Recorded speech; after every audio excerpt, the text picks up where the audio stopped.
You know, the metaphor of draining the swamp has a certain kind of fluidity to it, but the actual process of draining a swamp is not an easy thing to do, especially when the swamp is filled with alligators and poisonous snakes, and especially when you're there alone, maybe in a canoe or with a machete. So we're seeing a global rebellion against a bankrupt, corrupt, evil establishment. And you can't stop that by lying about the people who suddenly say, I don't like the Clintons. I don't like being told that I'm a deplorable. And the main thing is to make sure that the people who are targeted get the information as to who's targeting them and why. And to the extent Trump has done that, he's empowered maybe 30% of the American population, the hardcore Trump supporters, who are the ones who are studying now the British role, studying the Clintons, studying what Obama was doing. Imagine if we got that to 50% of the population of this country knowing who was the real enemy of the United States. That's the revolution, and that's the revolution that's coming.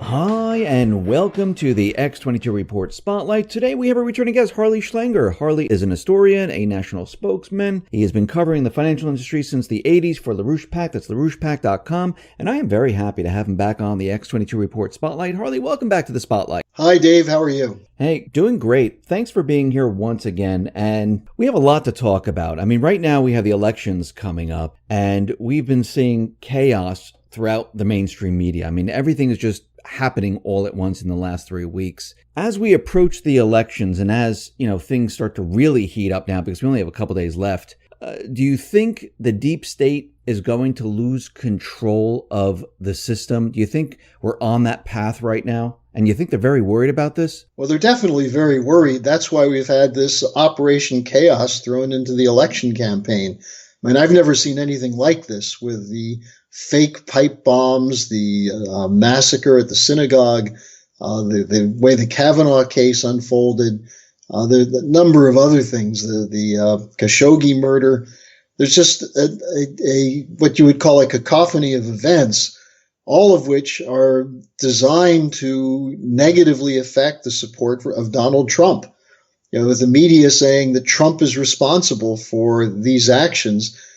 In fact, you might say they're overplayed because when there's this much with the same intent, you begin to wonder if maybe this was deliberately set up false flags. And I think a lot of people are beginning to suspect that, and there probably is some truth to it. But I think the important thing, Dave, is that there are two aspects to this. One is I don't have a forecast for what's going to happen in the election on November 6th. I think what we've seen is a desperate effort of a dying system to try to distort the election process in such a way as to carry out what they couldn't do with the Mueller investigation, which is to set up the conditions for the impeachment of Trump. But I think the other part of this is that we've seen Trump emerge as a very different kind of president in the last 6 to 8 weeks. The way he very much forced the Republican Party, which is not really his party. I mean, he's been opposed by these rhinos from the beginning, but he used the Kavanaugh hearings in such a way that the Republicans had to come out and support him. And he's now planning for the post-election period. Regardless of what happens on November 6th, he's going to pursue what he set out to pursue, namely the November 11th meeting with Putin, the November 30th meeting with Xi Jinping, a follow-up meeting with Kim Jong-un, inviting Putin to come to Washington sometime early next year. He's essentially saying, I'm the president. I'm going to do what I said I was going to do. And if you vote for me, great. If not, I'm not going to let the deep state set the agenda. And I think that's the most important thing. And my message to people who want to know, well, what should they do on November 6th? Vote Republican. Not because, as you know, I'm not a Republican. I don't support the Republican Party, but I support the war against the deep state, against the British operations that were coordinated with the FBI, the CIA, the Obama intelligence community, the Clinton networks. I'm totally committed to defend Donald Trump against that operation. And if we can break the power of the deep state, then we can see significant changes in the period immediately ahead, no matter what happens on November 6th. What do you think the deep state is most afraid of with Trump? I mean, I know with the mainstream media, they put out, oh, he's a racist, he's a white nationalist. I mean, they're playing on people's emotions and they're using emotional terms to try to get people all riled up. But at the heart of it, what are they most afraid of? Why are they afraid of him being in the White House? One thing they're not afraid of is Trump being a fascist, because they've supported fascists before. The New York Times supported Adolf Hitler in the 1930s. They supported Bush's lying that led to wars. All this stuff about Trump's a liar, Trump's a liar. What about Bush and Cheney on Iraq? What about Obama on Syria? What about Obama on Libya? Obama on Ukraine? These were presidents who lied to carry out wars. What about the Bush-Obama policy for the surveillance state? So this idea that somehow Trump is such a threat to our democracy is a complete fraud. What they're afraid of is that he isn't playing by the old rules. And the two most significant areas of this are his unwillingness to take up this Obama-Clinton provocation against Russia and China. Look, he's got some problems now dealing with Russia and China, which were largely caused by the whole Russiagate operation.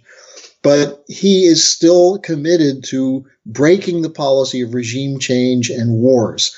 And that's something that the intelligence community and the British oppose completely. They don't want that change.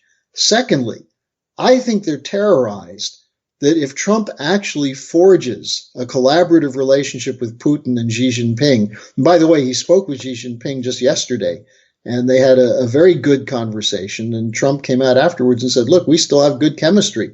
We're going to work these things out. I think what they're afraid of is dramatic shift in economic policy, including the possibility of Trump turning on the Federal Reserve. I hope people paid attention to his attacks on Jerome Powell.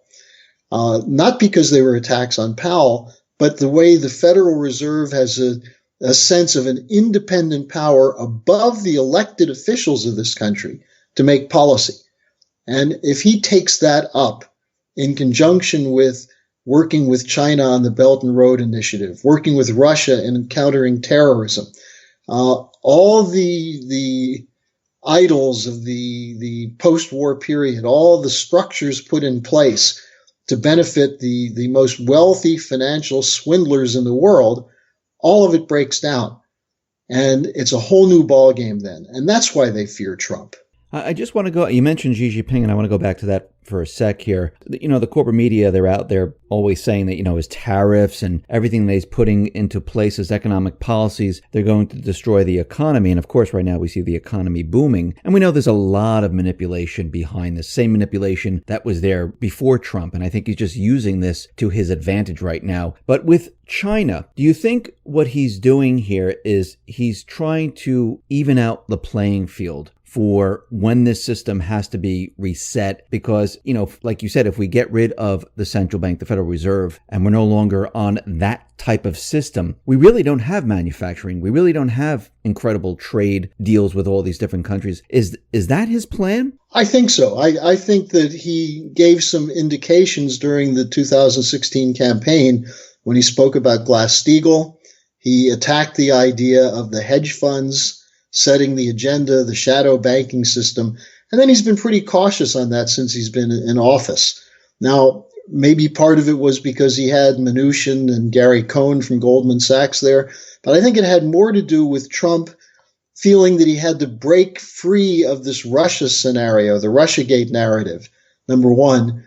Number two, establishing relations with Putin and Xi Jinping. In spite of the efforts to portray him as a Manchurian candidate being blackmailed by Putin using this dossier from Christopher Steele that claims that Trump was caught in very dangerous sexual escapades by Putin on video. In spite of all that, he's continuing to talk about the wonderful meeting he had in Helsinki and the importance of that. Even as he's talking about leaving the Intermediate Nuclear Force Agreement, even as he's talking about escalating the tariffs on China, he's still anxious and desiring to meet and work with the leaders. I think his real target is not Russia and China, but it's NATO. And he said this explicitly a number of times, and the European Union, number one.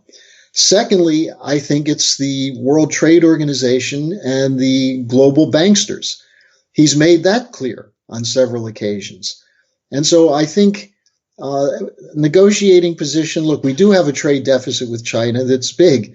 It's actually growing now in spite of the tariffs, which is not surprising because the policy so far has not been one that actually fully defends and invests in manufacturing and entrepreneurial operations in the United States. He's going to have to get control of the banking system to do that, which means he has to take on the Federal Reserve. So I think behind these problems that have emerged, including the ones with China, I think between now and November 30th, there's going to be very serious discussion between the United States and China. Larry Kudlow said that the other day. Kudlow said, look, we don't know what's going to happen for sure. We don't know if China will make a deal, but if they do, we can drop these tariffs right away. So I think we're going to see some very interesting developments during the month of November. And again, I think Trump is moving in this direction, regardless of what happens in the vote. And look, one thing that very few people have had a chance to do is actually read the transcripts of what Trump is saying on these election campaign visits he's making. What we hear about is the so-called outrageous charges, whether it's about the caravan or whether it's about the media. We hear a lot about that, but we don't hear what he's saying to the voters. He's telling them, I like Putin. I like Xi Jinping. Yeah, we got some rough spots. We're going to get through it. He's telling them, I did what I said I was going to do against free trade. We've got a lot more coming. He's telling them, we're not going to go to the Paris Climate Conference because the man-made climate change argument is a fraud. So he's very direct in his discussion with his constituents.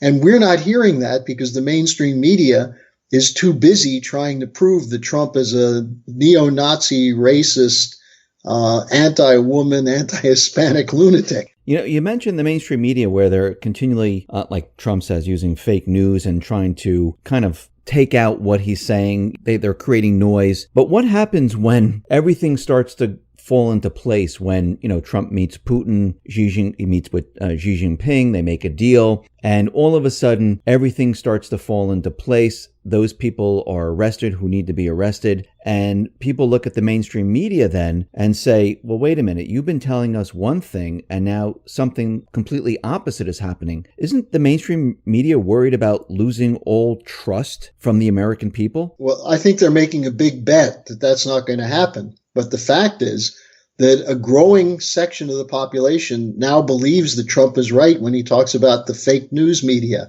CNN, the Washington Post, the failing New York Times. The New York Times just had a defense of George Soros the other day, of all people. And what's interesting, I don't know if you saw it, but they said that the original anti-Soros initiative came from Lyndon LaRouche. Now, we did identify Soros back in the late 70s as a swindler who was operating on behalf of the City of London to destroy the dollar at the time, working with the International Monetary Fund and others. So the New York Times took a big risk. They came out and for the first time in 20 years mentioned the name Lyndon LaRouche.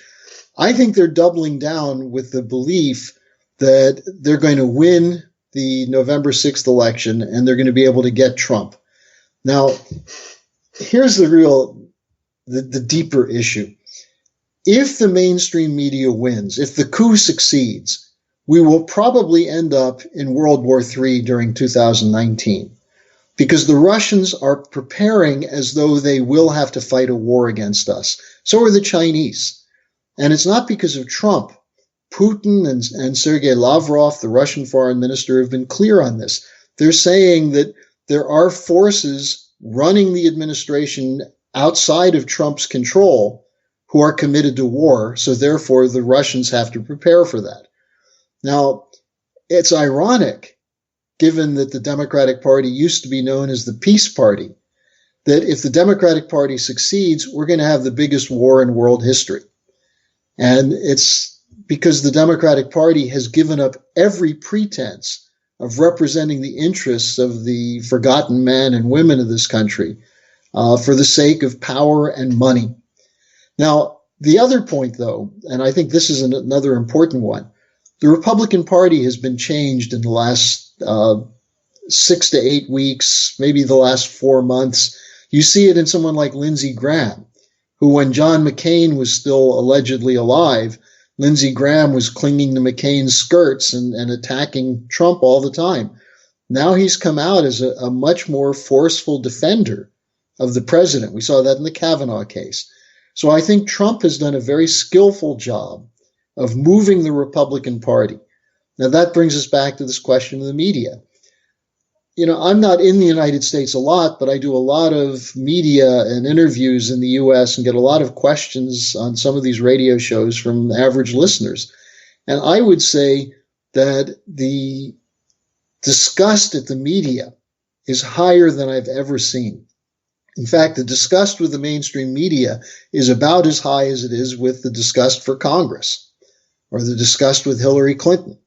So I think we're seeing a very dramatic phase shift here, Dave, and I think this will play out as we move into the last 2 years of Trump's first term. If the deep state and the Democrats, they get control of the House, you're saying that we're going to be moving into a war. I mean, do they have that much power to bring us to war, or does Trump have the ability to stop it? You don't think Trump has gained enough power, because I know the military is behind him, that we will not enter war? Well, it's tricky, because if the Democrats take the House, they're going to control the committees.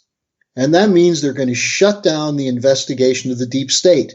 Look, one of the most remarkable things in the last, especially this last year, has been the degree to which people like Nunes and Trey Gowdy and Getz and a group of these guys, Jim Jordan, have turned the spotlight on Mueller, Comey, Brennan, the deep state operatives, and then on the British. Now, I'm sure you remember, because you and I have been talking about this for years. The LaRouche organization has maintained that the biggest threat to American sovereignty comes from the United Kingdom, from the intelligence services, and from the City of London. And from the very beginning, we were saying if you want to break the coup, you have to show the role of GCHQ, the British equivalent of the NSA. You have to look at what Christopher Steele, who he is, who he's working for, Sir Richard Dearlove, the man who lied to create the Iraq War. You have to understand that. And now we're seeing a remarkable George Papadopoulos coming out saying, look, the whole Russiagate is a British sting operation. So I think this is something that one of the most important reasons why people should make sure the Republicans hold the House. Because if the Democrats control these committees, Adam Schiff is going to have an avalanche of lies against Trump in the Intelligence Committee, as opposed to an exposure of who's running the coup. Now, as far as the war danger, look, I'm sure the Republicans are going to hold the Senate, which means that the likelihood of an impeachment in the House, there's a possibility, but it probably won't get the votes, the 2/3 votes needed in the Senate to throw Trump out. What they'll do is a steady drip of defamation and slander and try to demoralize the Republicans so that Trump can't do anything. I don't think it's going to work. I think, as Leslie Stahl, of all people, said, he's actually acting like a president. I don't know if you saw her comments after the 60 Minutes interview with him, but she said, he's the president. I could feel him having a sense of his power. And that's a change. The military, I think you're right, is on his side. James Mattis is on his side. I think there's a section of the intelligence community and a section of the FBI which is on his side. That's one of the reasons we're getting so many leaks about the corruption in these agencies. So I don't think the bloodbath that we've seen so far is going to end on November 6th, regardless of who wins. I think it's going to escalate, which is why the American people have to be in on the fight. This is not a spectator sport. This is our future. We've got to make sure that Trump has the backing of the American people to go out there and crush these enemies of our nation. And to me, that's the issue of war and peace. I don't think that Trump is going to launch a nuclear strike against Russia or China or North Korea or anyone. But I think the effort is going to be made to get him out of office so that whether it's Pence or whether it's some other conglomeration comes in there, that we'll go back to the Hillary Clinton policy, the Obama policy, which did have us on a course toward war. Well, let's take the other side of the coin here. I mean, if the Republicans take the House, the deep state, the Dems, they lose control. And we know that Trump signed this declassification that went to the Department of Justice. Do you think all of that's going to move forward, and all these indictments that everyone is talking about, do you think that's going to move forward if the Republicans take the House? Oh, absolutely. And I think it's interesting that Trump hasn't made a big deal out of the declassification being stalled. And he hasn't made a big deal about Rod Rosenstein not appearing before the congressional hearings. Why? Trump had a meeting with Rosenstein, and I think there was some kind of agreement that was made that Trump essentially said to Rosenstein, you're either going to come clean or this whole thing's going to blow up. I'll blow it up. And I think after the election, there's no reason for Trump to hold back. And so you have the declassification process, which will show that the existing president, the president of the United States, Barack Obama, was involved in an operation with a presidential campaign of Hillary Clinton, working with a foreign power, the City of London and British intelligence, to try to defeat a presidential candidate and then to try and throw him out of office after he won the election. This is, as Joe DeGeneva says, much, much bigger than Watergate. And I think with the documentation being presented in these declassifications and so on, the FISA warrants, the FBI interviews of various people, I think as this comes forward, people like John Brennan are going to have to find a hole to crawl into to protect themselves.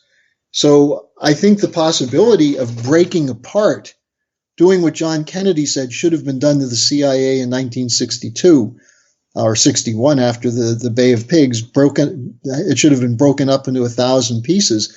I think we're going to see that potential under Donald Trump. And that's why I say that it's so critical that the American people not fall into pessimism or spectatoritis, but be in the fight right up through the November 6th election, and then continue after that to make sure that we can take our country back.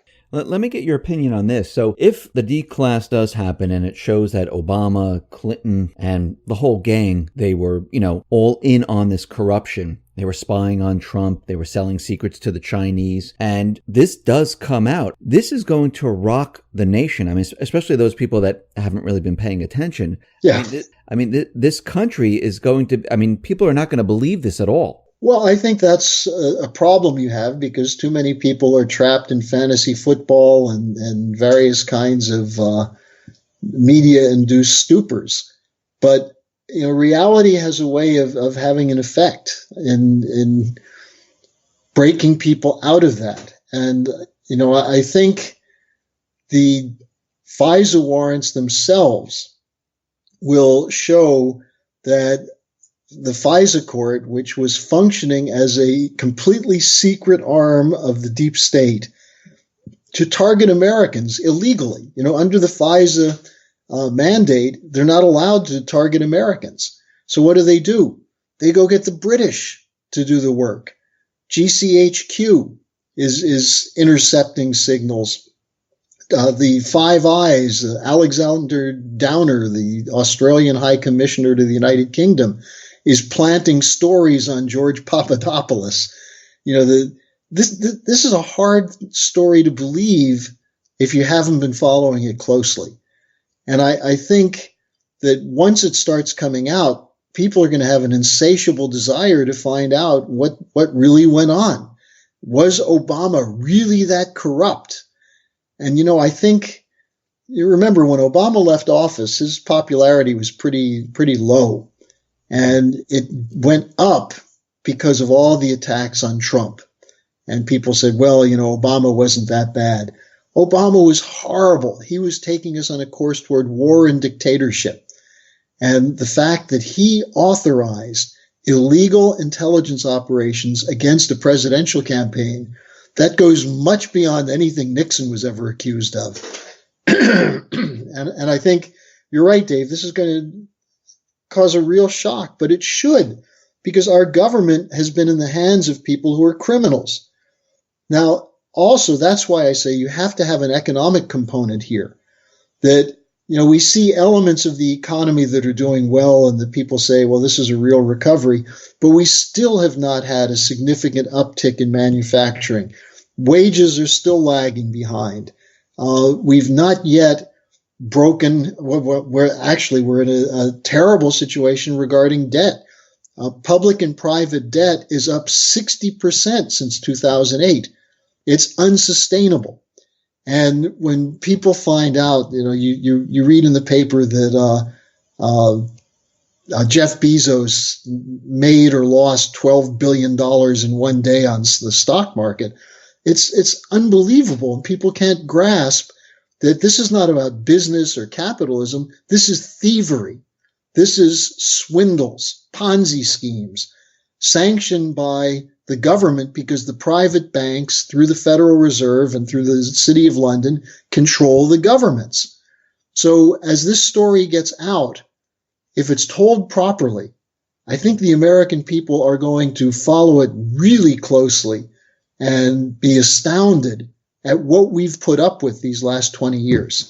At the beginning, when we were first talking, you mentioned the Federal Reserve and how Trump is out there contradicting the Federal Reserve. And you really haven't seen a president do this in a very, very long time. And he even went as far to say that, if the economy implodes on itself, the Federal Reserve is to blame. I mean, from my point of view, it seems like he's setting up the Federal Reserve to take the blame for all of this. Well, and he's right to do so, because the quantitative easing policy, which created the stock market bubble, which, Trump is basically saying now that the stock market is showing the real economy is growing, but it's not. It's still a bubble. But more importantly, by making the Federal Reserve an issue for public discussion, he is setting it up. And you're right. No recent president, I think Reagan once said something about the Federal Reserve. He attacked Volcker. But the last person and he was shot. Yeah, that's right. Yeah. The last person who really took on the Federal Reserve was John Kennedy in June 1963 with an executive order establishing treasury bills because the Fed was not providing credit to industry. And he was shot. I think that's one of the main reasons they did kill Kennedy. So Trump is taking on the shadow government, whether you want to call it the deep state, the intelligence community, the military-industrial complex. He's taking it on. And I get really angry at people who say, well, he's got Bolton, he's got Nikki Haley, he's got Mnuchin, he's got all these bad guys, he's doing bad things. Well, hell, he's fighting the worst bunch of criminals and power-hungry maniacs the world has ever seen. And he's fought them to a standstill with the entire media against him.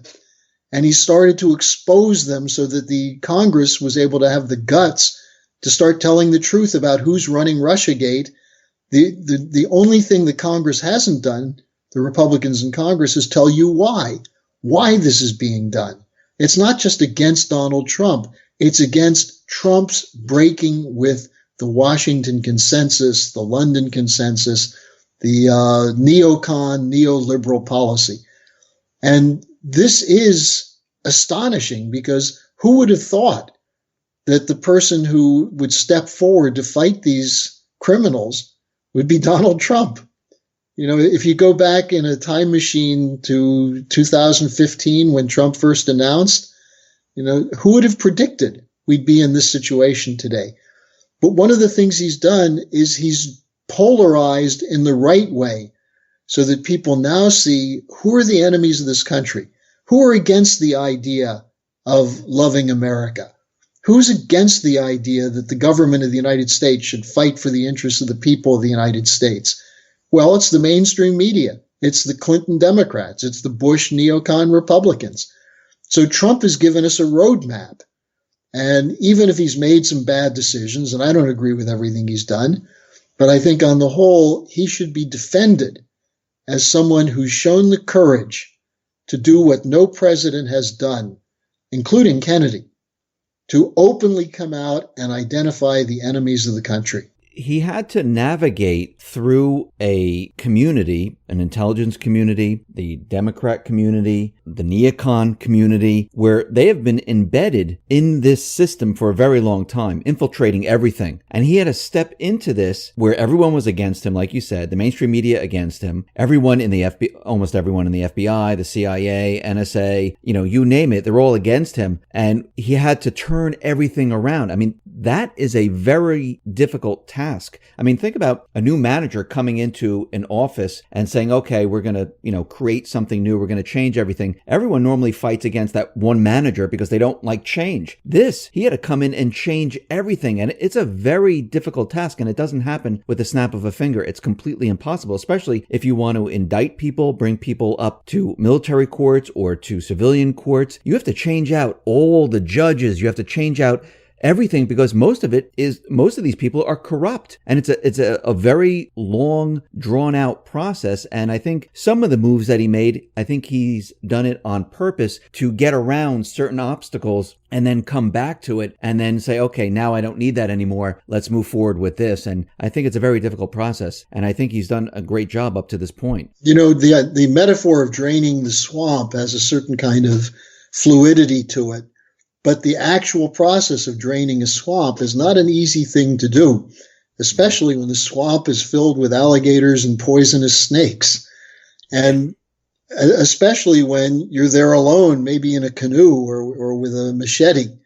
And what we're seeing is an emergence of a political awakening, which really goes back to the Obamacare debate in 2010, where a lot of people suddenly realize that this is not just a question of a policy difference, but a question of a completely different paradigm being presented by the Democrats.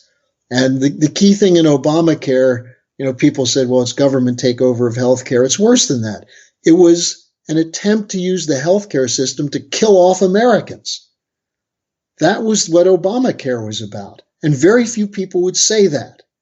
And to have the courage to come out and say that, this is one of the reasons people said, oh, LaRouche, he's so negative. He's so conspiratorial. Well, we were right about Obamacare. It was designed to limit the healthcare capabilities of most Americans. Now, similarly, when we talk about the Hillary Clinton war policy, Trump was absolutely right when he said that if Hillary's elected, we're going to be in war with Russia. Hillary's idea of a no-fly zone over Syria, when the Russians were already in Syria, and on top of that, what were the Russians doing in Syria? Fighting the terrorists we claimed we were fighting. And then you get Michael Flynn, the inconvenient character who was exposing the fact that under Obama, the CIA and the intelligence community was arming Al-Qaeda and ISIS. So what happens to Flynn? He's indicted. Then you have Paul Manafort. What was Manafort's contribution to the Trump campaign? Besides managing the convention, he went to the platform committee and got them to put Glass-Steagall into the Republican platform, which was an anti-Wall Street measure. And then he got them to take out the support for lethal weapons to the fascist government of Ukraine. So Manafort is targeted on this bogus tax and lobbying charges, when the reality is they wanted to get rid of him because he knows exactly that under Obama, the United States was supporting neo-Nazi thugs who run the security operation of the Ukrainian government. So all of these things were supposed to be covered up because Hillary was going to win. Now, Hillary didn't win. So what do? They get Mueller in there to indict Flynn, to indict Manafort, and to go after Trump. And now after 2 years and millions of dollars, who knows how much time and energy spent on it, they've come up with nothing. No collusion, no Russian meddling, a few indictments here and there on process charges, lying to the FBI. So what we're seeing is a defensive, hysterical reaction to stop a dynamic, which is not just in the United States, Dave. This is the other thing that's important. Look what's happening in Europe now. The Brexit is falling apart because the City of London doesn't want to have it go through, and they're trying to reverse the vote of the people of the United Kingdom. Look at what's happening in Italy and Austria, a full-scale, all-out rebellion against the European Union's fascist economic and banking policies. Look at Germany. The Merkel government is set to collapse. Merkel had to give up the chairmanship of the Christian Democratic Union. She claims she's going to stay till the end of her term in 2021. I don't think that's possible. Her party is collapsing the same way the political parties in France and Italy and other countries are disappearing. So we're seeing a global rebellion against a bankrupt, corrupt, evil establishment. And you can't stop that by lying about the people who suddenly say, I don't like the Clintons. I don't like being told that I'm a deplorable. And the main thing is to make sure that the people who are targeted get the information as to who's targeting them and why. And to the extent Trump has done that, he's empowered maybe 30% of the American population, the hardcore Trump supporters, who are the ones who are studying now the British role, studying the Clintons, studying what Obama was doing. Imagine if we got that to 50% of the population of this country, knowing who was the real enemy of the United States. That's the revolution. And that's the revolution that's coming, regardless of what happens November 6th. Yeah, that's what I think what they're most afraid of, the people waking up and realizing, because the people are their biggest threat. Absolutely. And all you have to do is look at the election eve broadcast from 2016, and they're rubbing their eyes, the deer in the headlight look. How did this happen? Why didn't we know? Well, they didn't know because they believed their lies. And I think they believe them again.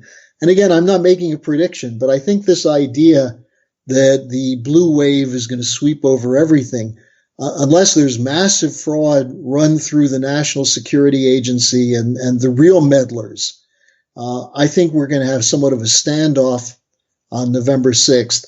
And then the real fight is going to begin. And as I said, Trump is moving ahead with his agenda. I think he's got to broaden it now, take up the economic questions.